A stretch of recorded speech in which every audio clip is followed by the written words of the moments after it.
No. Bueno, vamos a ver si alcanzamos en esta media horita. Muy bien. Bueno, entonces decíamos que dentro de la misma escritura algunos han querido encontrar pasajes o afirmaciones para negar la virginidad de María. Y el primero es este, que tiene que ver con la paternidad de José, ¿no? El error es que se considera que, bueno, pues que se está hablando de que José es el padre natural o biológico de Jesús. Y, bueno, pues ya hemos dicho que no, que sí, los coetáneos de Jesús pensaban eso, pero eran ellos, era el pueblo el que pensaba que José era su padre.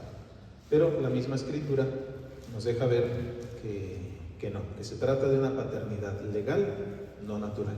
Luego, tenemos esta afirmación del hasta qué, ¿no? Ahí se me olvidó poner cuál era la cita.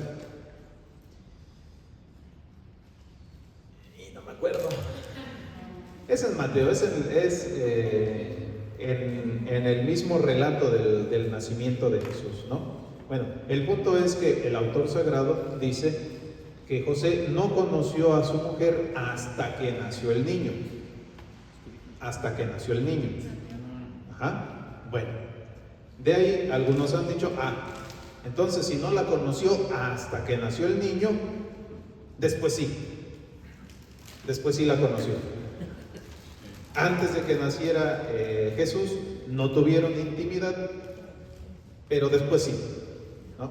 Esa es la forma moderna y mal hecha, ¿no?, de entender ese pasaje. Ese hasta que se trata de un modismo hebreo, de un modismo semita, que lo único que indica es un término de tiempo. Hasta ese momento no la conoció, pero no está indicando cambio. No indica cambio, solamente indica un término temporal hasta ese momento. Por ejemplo, en el Antiguo Testamento, si no mal recuerdo, en 2 de Samuel, se afirma acerca de una mujer que no tuvo hijos hasta el día de su muerte. ¿Eso quiere decir que después sí tuvo hijos? Pues no, ya está muerta, ya estaba muerta. Dice, no tuvo hijos hasta el día de su muerte. O sea, nunca. Ajá. Lo que está diciendo es que hasta ese día la situación fue esa.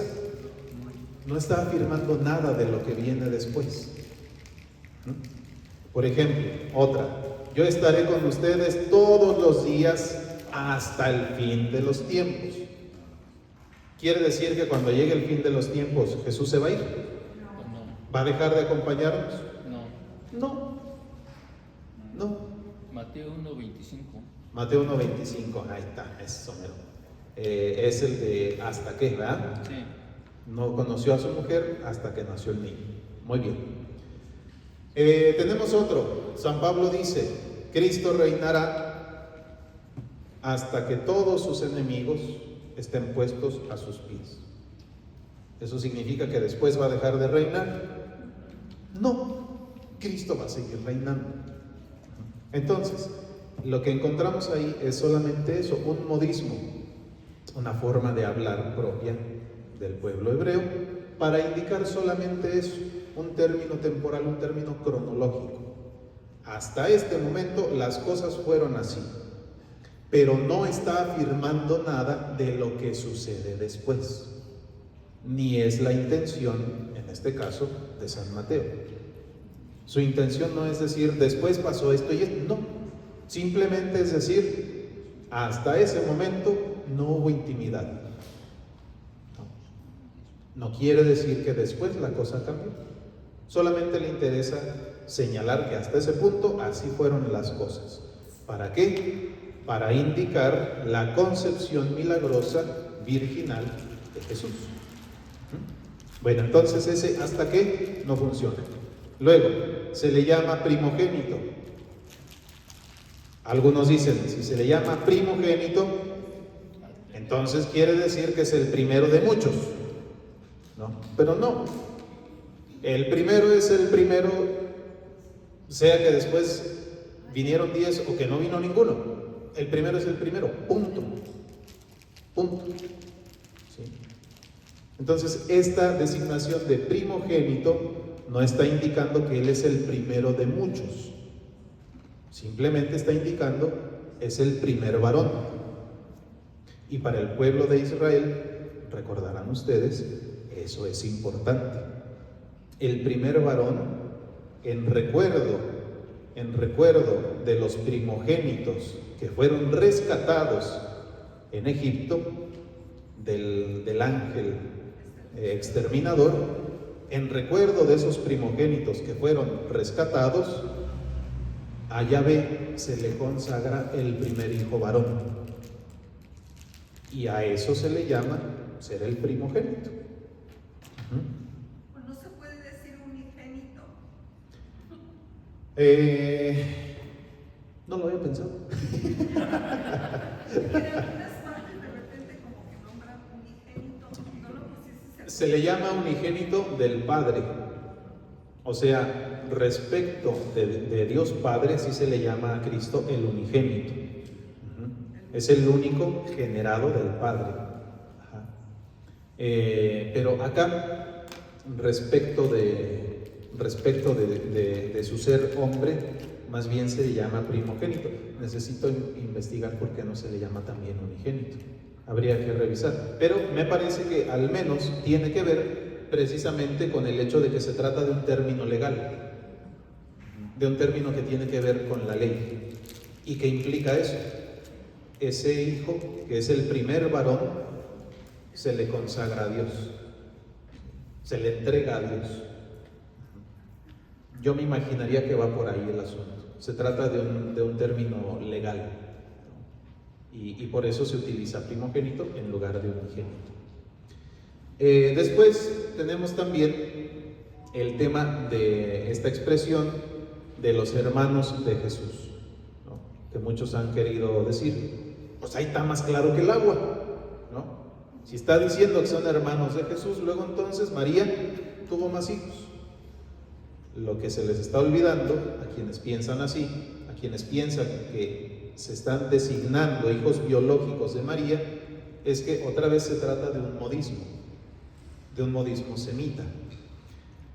Para los hebreos no hay una palabra, o palabras específicas, mejor dicho, para designar los distintos parentescos.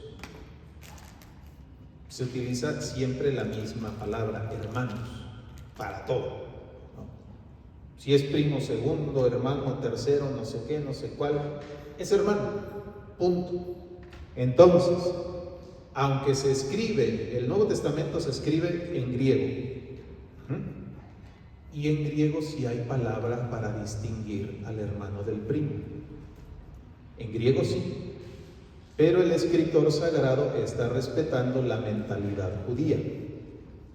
Entonces, aunque hay palabras específicas para designar, por ejemplo, a los primos, los escritores sagrados no las utilizan, porque están respetando la forma de pensar del pueblo de Israel, que utiliza una misma palabra para todo. Por ejemplo, acerca de Santiago y José, que se afirma que son hijos de María, pero en el mismo Nuevo Testamento, en los mismos evangelios, encontramos que esa María es la mujer de Cleofás, no es la Santísima Virgen María, es la mujer de Cleofás. Bueno, entonces esta expresión de los hermanos de Jesús no se entiende, una buena exégesis no la entiende de manera literal. La entiende en el contexto de la mente de Israel, de la forma de pensar hebrea, que no utiliza palabras diferentes para designar los distintos parentescos. Se utiliza la misma. Entonces se respeta esa forma de proceder, y en el griego se utiliza la misma palabra, ¿no? Pero con la mentalidad judía. Y eso es lo que a veces pues no se tiene en cuenta. Muy bien. Bueno, vamos ahora con un poquito de historia, la trayectoria histórica de este asunto, de este tema de la virginidad de María. Ya desde muy tempranito, ya desde por allá del año 200, el tema de la concepción virginal era un tema indiscutible. Era un tema indiscutible que, como dijimos la sesión anterior, se utilizaba para defender, se utilizaba para defender tanto la divinidad como la humanidad de Jesús. Recuerden que en la antigüedad las primeras herejías van contra una de las dos, o van contra la humanidad de Cristo, el docetismo, que pensaba que, bueno, pues que nuestra humanidad es muy poca cosa, ¿no? Y por lo tanto no puede haberse hecho hombre, o el gnosticismo, ¿no? Hay algunas ramas del gnosticismo, y también tendremos después el adopcionismo, el arrianismo, que dirán que Cristo no es Dios, que es un hombre igual que cualquier otro, que ha recibido una gracia especial de parte de Dios. Para defender tanto la divinidad como la humanidad de Jesús, se utiliza el recurso de la concepción virginal. La concepción virginal permite afirmar las dos cosas acerca de Cristo. Concepción indica que es hombre, verdadero hombre. Virginal indica que es Dios, que esa concepción se ha realizado de un modo completamente milagroso, de un modo completamente único, que va de acuerdo con la divinidad, vamos a decirlo así. Entonces, la concepción virginal permite mantener ambas verdades. Es hombre, es concebido, efectivamente es concebido, no es nada más una imaginación, no es nada más, les digo, como decíamos en mi pueblo, no es nada más de achaquitas, no es de mentiritas, ¿no? Es hombre, de verdad es hombre, es concebido en el seno de la Santísima Virgen María, pero de modo virginal. Y eso demuestra su divinidad. Demuestra que esa concepción no es una concepción más, no es una concepción cualquiera, es una concepción completamente singular. Bueno, y entonces, por ejemplo, San Hipólito distingue y mantiene al mismo tiempo que Cristo es concebido y nacido de la Virgen. Cristo es concebido y nacido de la Virgen. Bueno, ya hacia el siglo IV, San Epifanio introduce este título de siempre virgen, y también comienza a utilizarse y a generalizarse la fórmula que nos resultará tal vez más familiar: virgen antes, durante y después del parto. El Elvidio, Elvidio es el primerito en tratar de utilizar este argumento del hasta qué, para decir que pues María, después de que nació Jesús, ya no fue virgen, ¿no? Y bueno, pues por ejemplo, para hacerle frente a este señor y también a Joviniano, que va por el mismo caminito, San Epifanio dirá: no, es siempre virgen, antes, durante y después. Bueno, tenemos también a San León el Grande, San León Magno, que defiende el parto virginal, afirmando que el Hijo de Dios descendió del cielo y entró en el mundo de una manera nueva. El Hijo de Dios efectivamente descendió del cielo, se encarnó, se hizo hombre y entró en el mundo, nació de una manera nueva. Luego, ya en el sínodo lateranense del 649, bueno, pues se anatematiza. ¿Qué es esto de los anatemas? El anatema es, pues el que no crea esto queda apartado para la condenación. Eso significa anatematizar o anatemizar. Anatema, anatemizar, creo que es anatemizar. Bueno, la Iglesia dice, el que no quiere creer esto queda apartado para la condenación. No porque la Iglesia lo esté echando, sino porque él solito se está cercenando de la comunión. No, él solito no quiere creer lo que desde antiguo se ha creído. Y si no quiere creer en esa fe que la Iglesia ha mantenido desde siempre, él solito se está separando del cuerpo. Y si se está separando del cuerpo, es para la muerte. Es para la muerte eterna. Entonces, el anatema indica eso. No es tanto, también lo es pues, pero no es tanto una condena, sino una advertencia. El que no quiere creer esto, termina separado del cuerpo de Cristo. Y el que termina separado del cuerpo de Cristo voluntariamente y de manera contumaz, o sea, permanente, necio, se mantiene necio, ¿no? En eso que no quiere creer, él solito se está dando cuello. ¿Sí, Alicia?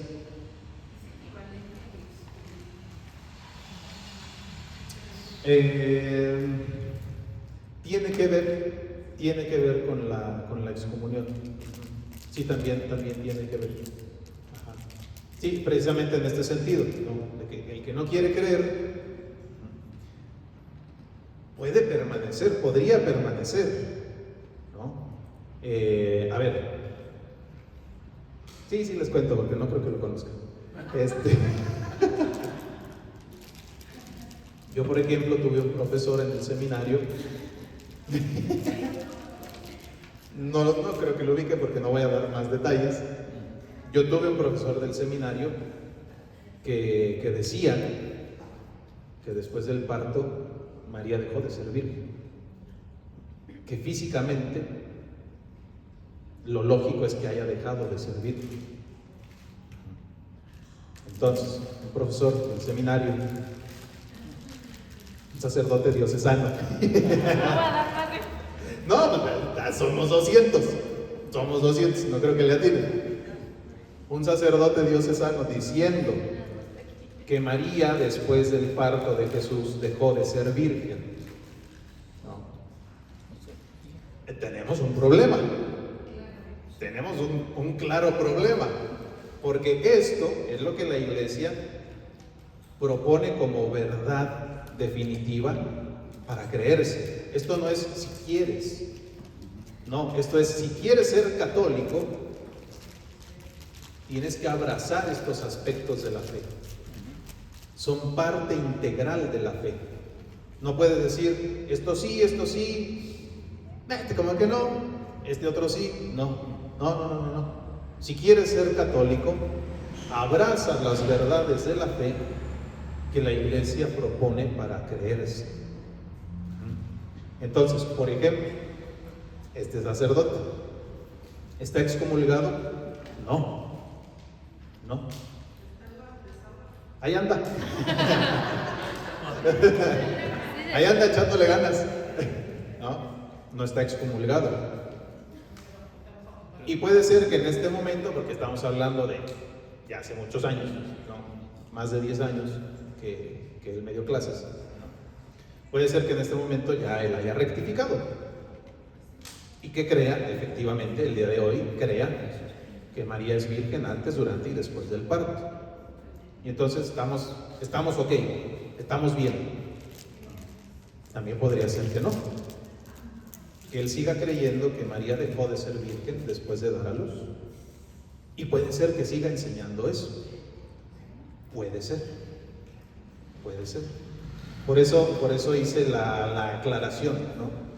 De que el que se mantiene de forma contumaz, sin querer creer, ese está apartado para la condenación, en el sentido de que él solito se está poniendo el pie, él solito se está sacando de la comunión. En ese sentido, hay una cierta relación entre el anatema y la excomunión, aunque no siempre van de la mano. Por ejemplo, esta persona, si sigue creyendo eso y si sigue enseñando eso en este momento, ya son 10 añitos, ya tuvo tiempo para pensarle, ¿no? Está en una situación delicada. ¿No está excomulgado? No está excomulgado. Sigue formando parte de la iglesia. Pero él solito se está poniendo en una situación de mucho peligro espiritual, de quedar de quedar apartado, de quedar fuera de la comunión. Entonces la excomunión es una sentencia que da la iglesia, ¿no? Es una sentencia que da la iglesia. Aunque la iglesia no dé la sentencia de excomunión, ¿no? Si yo me mantengo en mi pecado, porque yo solito me estoy cercenando del cuerpo de Cristo, yo solito me estoy apartando. Y aunque la iglesia no haga una declaración oficial de ese está excomulgado, si yo me quiero mantener en esa situación de pecado mortal, por ejemplo, yo solito me estoy cortando de la comunión, aunque la iglesia no lo declare de forma oficial. Ahora, ¿qué es lo que sucede? Que si por ejemplo, llegara a los oídos del obispo que este sacerdote está en esa situación, ahí ya la cosa puede cambiar. Porque no, bueno, sí, no importa, no vas a ver quién es. Porque lo primero es una amonestación. Oye, estás creyendo y enseñando algo que no es católico, corrígete. Después viene una segunda amonestación.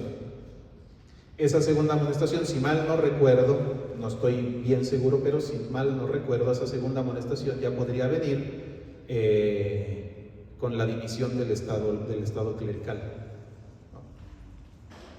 Ya no se le permite ejercer el sacerdocio ministerial. Y si se mantiene en esa misma situación, entonces sí, el obispo le podría decir excomulgado. ¿Sería herejía? Por herejía. Por herejía, por enseñar error doctrinal. Si después de que sucediera todo eso, el colega dijera, a ver, ya recapacité, ya me di cuenta dónde estaba mi error, me arrepiento y solicito ser reintegrado a la comunión, lo puede hacer. El obispo lo absuelve de la excomunión y vuelve a formar parte de la iglesia. Entonces, la excomunión tampoco es algo definitivo, ¿no? De hecho, no está pensado para que sea definitivo, está pensado como un remedio medicinal. Es como el papá, ¿no? Que le dice a su hijo, ¿llegas a las 12 o ya no entras? Y llega a la 1 y entra. La primera te la paso. ¿Llegas a las 12 o no entras? Y llega a las 2 y entra. Te la paso. A la tercera, ¿llegas a las 12 o no entras? Y llega a las 3 y ya no entra. ¿Es porque el papá dejó de amar a su hijo y ya no lo quiere recibir nunca en su casa? No, lo que quiere es corregirlo. Lo que quiere es que comprenda que en casa hay reglas, ¿no? Entonces, después de hablar, si el hijo se corrige, pase usted. Eso es lo que hace la iglesia. La iglesia no ha pensado en la excomunión para apartar definitivamente a las personas, sino para que recapaciten, para que se den cuenta de su error y se arrepientan. Entonces no es lo mismo, pero van ahí más o menos de la mano. Bien, bueno, entonces decíamos que en este sínodo, en el 649, se declara anatema a quien niegue la virginidad y la maternidad divina de María. Ya después le haré llegar este apunte al padre, ¿verdad? a que le vaya checando, a que le vaya midiendo el agua a los camotes. Y bueno, pues también tenemos ahí la obra de San Ildefonso de Toledo, que defiende precisamente esto, sobre la virginidad perpetua de María Santísima contra los infieles. Por ahí, por el 1555, Pablo IV, mediante la bula Cum Quorundam, defiende la concepción y el nacimiento virginal contra algunos protestantes que ya empiezan a abandonar este dogma. Y después Clemente VIII también defiende el nacimiento de Cristo sin dolor ni menoscabo de la madre, que es lo que decíamos hace ratito, el nacimiento sin dolor, precisamente porque el dolor viene del pecado. Y luego, lo que comentábamos hace un rato, ya en los siglos XIX y XX, se ha dado esta situación rara en la que algunos dicen, por ejemplo, que sí, que puede ser que la concepción haya sido una concepción milagrosa, ¿no? que haya sido virgen antes del parto, en la concepción, pero que después en el nacimiento pues dejó de serlo, ¿no? Naturalmente tuvo que dejar de ser virgen, como este colega que les mencionaba, ¿no? Y bueno, pues ante este tipo de situaciones, por ejemplo, San Juan Pablo II en sus catequesis de los miércoles ratificó que la virginidad de María incluye también la integridad de su cuerpo, la integridad de la carne de María. No es solamente algo espiritual, no es solamente algo simbólico, también es algo real. Bien, se nos está yendo el tiempo. Bueno, tenemos este asuntito, que bueno, son unas cuestiones de conveniencia, de por qué es conveniente que esta propuesta, este dogma, sea verdad. Primero, para honrar a la madre. Cristo, que ha mantenido este mandamiento de honrar a los padres, ha querido honrar a su madre con un nacimiento milagroso e incorruptible. Bien, luego, convenía que así como en la eternidad se da la generación completamente incorruptible, perfecta del Verbo, conviene que su nacimiento temporal imitara la generación eterna, ¿no? Les he comentado en alguna ocasión que, bueno, pues cuando la generación eterna del Verbo, del Padre, implica que el Padre le entrega absolutamente todo. No se queda nada para sí. Y después, en un acto de obediencia y de amor, el Hijo le devuelve toda la divinidad se la devuelve al Padre. Y en esa dinámica de amor surge el Espíritu Santo. Bueno, así como en la eternidad la generación del Hijo es perfecta, en cuanto que el Padre le entrega toda la divinidad para generarlo, de esa misma forma conviene que el nacimiento temporal del Verbo fuera perfecto, de manera virginal y sin dolor. Y bueno, pues también dice Santo Tomás que este asunto de la concepción y nacimiento virginales también apuntan hacia la curación de la corrupción, precisamente lo que decíamos hace un rato. El dolor del parto viene del pecado. El hecho de que Cristo nazca de forma virginal, nazca de forma milagrosa, sin menoscabar a su madre, indica que ha venido a sanar esa situación en la que nos había sumido el pecado de nuestros primeros padres. Muy bien, bueno, pues ya lo último, decir que este asunto este asunto de la... no sé, no. Sí, sí. Este tema de la virginidad de María no es solamente una curiosidad anatómica, no es nada más por, como decíamos hace ratito, no es nada más porque los teólogos no tenían nada que hacer y dijeron, a ver qué nos inventamos. No va por ahí el asunto. Si la Iglesia ha defendido desde siempre este tema de la virginidad de María antes, durante y después del parto, es precisamente porque, primero, tiene un valor cristológico. El hecho de que Cristo haya sido concebido y haya nacido de forma milagrosa indica que es realmente hijo de Dios. Tiene que ver entonces con Cristo, no tiene que ver tanto con María, tiene que ver con Cristo. Afirmamos la virginidad de María para afirmar que Cristo es realmente hijo de Dios.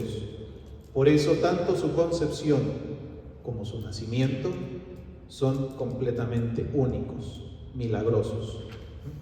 Luego, en María entonces encontramos el prototipo de la Iglesia. En María, Virgen, encontramos una fe total, una entrega total y sin reservas al Verbo. Eso que sucede en María, Dios quiere que suceda en la Iglesia, en cada creyente. Entonces, afirmar y defender la virginidad perpetua de María también es afirmar y defender lo que Dios quiere para cada uno de sus hijos, para cada uno de nosotros. Que también en nosotros se realice esa misma entrega total, esa misma fe total que ha vivido María. Y bueno, pues entonces terminamos diciendo que este dogma, el dogma de la perpetua virginidad de María, decíamos ahorita, no es solamente un dato biológico, no es solamente una curiosidad, no, es ante todo un dato cristológico y un dato eclesiológico. Lo que ha sucedido en María, Dios quiere que suceda también en la Iglesia. Entonces contemplamos la virginidad perpetua de María para contemplar hacia dónde Dios quiere que caminemos cada uno de nosotros, hacia qué santidad Dios quiere que lleguemos, que es esa entrega y esa fe totales. Muy bien, ya me pasé 3 minutos, así que vámonos a dormir. Sí, porque ya estuvo bueno.